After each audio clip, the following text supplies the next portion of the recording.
Hey there, good people. My name is Scott, and you are watching Sword and Shield Studio.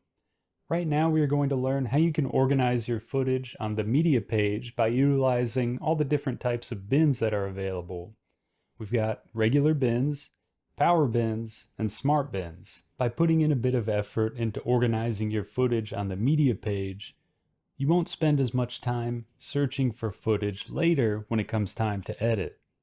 Let's see how this is done.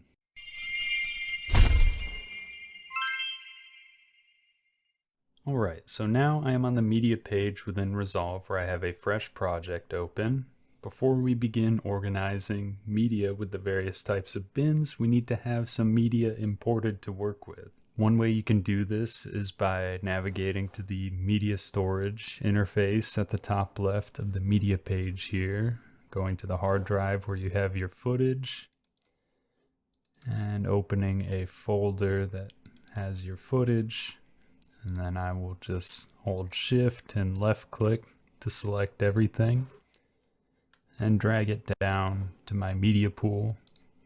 I'm going to do the same for these other 2 days of footage.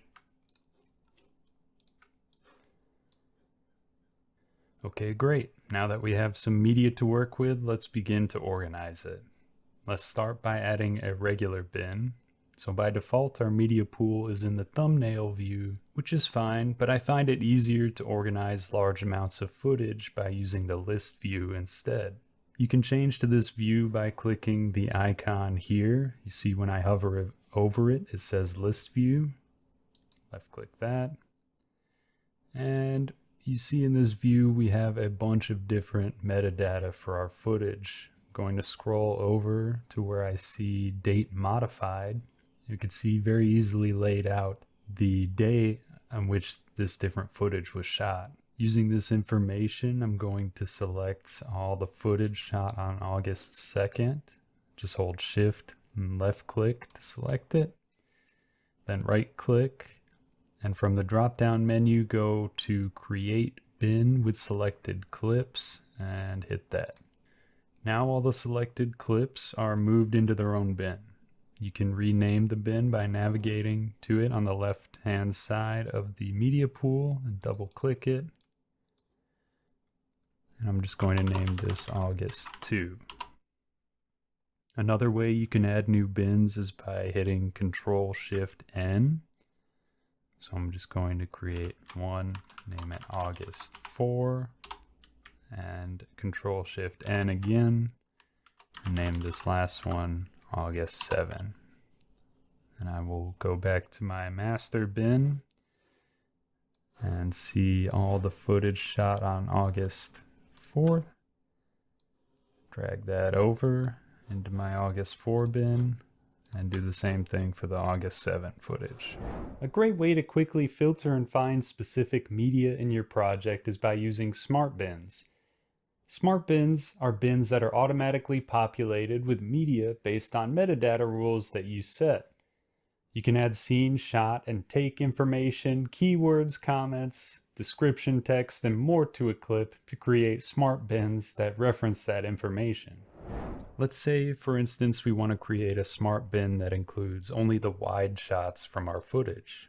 First, we need to create metadata that defines which shots are our wide shots. For the sake of this tutorial, I'm just going to say that clips 15 through 19 are all wide shots. So I've hit shift left click to select all of them. Next, go to your metadata panel. I'm going to minimize the audio panel by left clicking the music note icon at the top here. At the top right of the metadata panel, hit the list icon with the arrow and hit shot and scene from the drop down menu.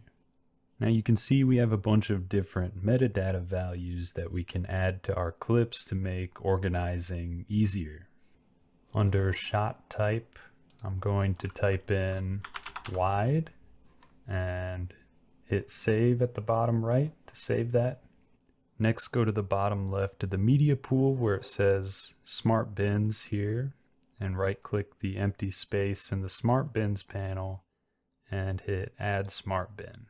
A prompt will pop up where you will select the rules for the footage to be included for this smart bin. First, I'm going to name the smart bin wide shots, and I will select the shot and scene metadata section and choose shot type and leave the next section as contains and type in wide. And then I will hit create at the bottom right, and you'll see under smart bins at the bottom left of our media pool, we have a smart bin that was created for wide shots, and it included all of the shots that we added the wide shot type in our metadata for. So just like that, we've got a super quick and easy method for organizing large amounts of footage. And you can add multiple smart bins and have crossover between them, and they will automatically populate based on what metadata you add to the footage.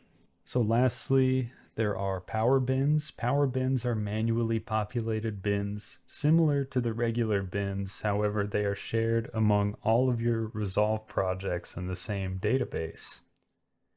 If you use a lot of the same media across different projects, it would make sense to place it in a power bin so that you do not have to import it with each new project. Additionally, clips that are added to a power bin save any settings that were changed in the clip, so you don't have to make the same modifications twice. All you have to do to get to power bins is hit View at the top of Resolve, and from the drop-down menu, hit Show Power Bins.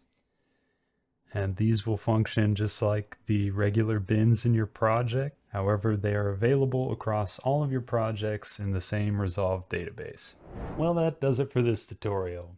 I hope that after watching this video, you're a bit more comfortable with using the different types of bins available in Resolve to organize your footage on the media page.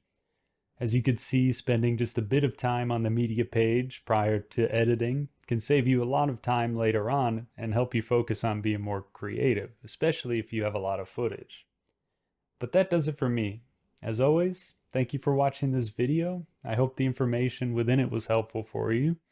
If it was, please consider subscribing to the channel where I upload a DaVinci Resolve video every week. Thank you for watching. I'll see you next time.